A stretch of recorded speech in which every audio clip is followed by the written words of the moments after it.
आज हम जानेंगे कि देश के निजी बैंकों की तीसरी सबसे बड़ी ताकत एक्सिस बैंक में अभी निवेश करना चाहिए या इंतजार बेहतर होगा। ये बैंक पिछले कुछ सालों में अपनी एसेट क्वालिटी सुधारने में कामयाब रहा है और अब तेजी से आगे बढ़ रहा है।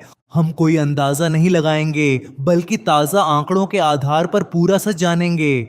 वीडियो को अंत तक जरूर देखिएगा क्योंकि हर जरूरी पहलू को आसान भाषा में समझाएंगे। सबसे पहले बात करते हैं पी रेशियो की, जो बताता है कि स्टॉक महंगा है या सस्ता। एक्सिस बैंक का मौजूदा पी करीब 15 से 16 के बीच है, जो प्राइवेट बैंकों के हिसाब से सामान्य है।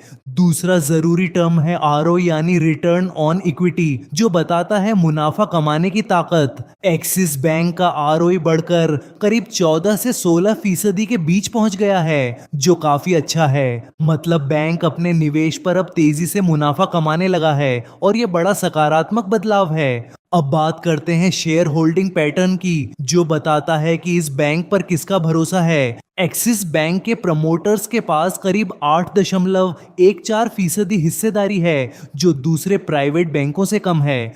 विदेशी निवेशकों यानी एफआईआई के पास सबसे ज्यादा 42% हिस्सेदारी है, जो बहुत मजबूत है। म्यूचुअल फंड के पास करीब 34% और घरेलू संस्थानों के पास 9% हिस्सा है। बाकी रिटेल निवेशकों के पास करीब 6.5% ही हिस्सा बचा है, यानी संस्थानों का दबदबा है। ये पैटर्न बताता है कि विदेशी और घरेलू संस्थानों का पूरा भरोसा इस बैंक पर बना हुआ है। अब जानते हैं कि कौन से बड़े म्यूचुअल फंड इस बैंक पर भरोसा जताकर बैठे हैं। एसबीआई म्यूचुअल फंड तो सबसे बड़ा निवेशक है, जिसने एक्सिस बैंक में बहुत बड़ा पैसा लगाया है। HDFC flexi cap fund, PNP Parikh flexi cap fund और यूटीआई निफ्टी 50 ईटीएफ सभी ने इसमें काफी हिस्सेदारी ले रखी है। ICICI Prudential large cap fund और एचडीएफसी बैलेंस्ड एडवांटेज फंड भी इस बैंक के बड़े निवेशकों में शामिल हैं। इतने सारे बड़े संस्थानों का दांव इस बैंक की मजबूती और भरोसे को दिखाता है। अब बात करते हैं बैंक के ताजा नतीजों की, जो हाल ही में आए हैं। हालिया तिमाही में बैंक का मुनाफा बढ़कर करीब 6,490 करोड़ रुपए रहा है, जो उम्मीदों से बेहतर है।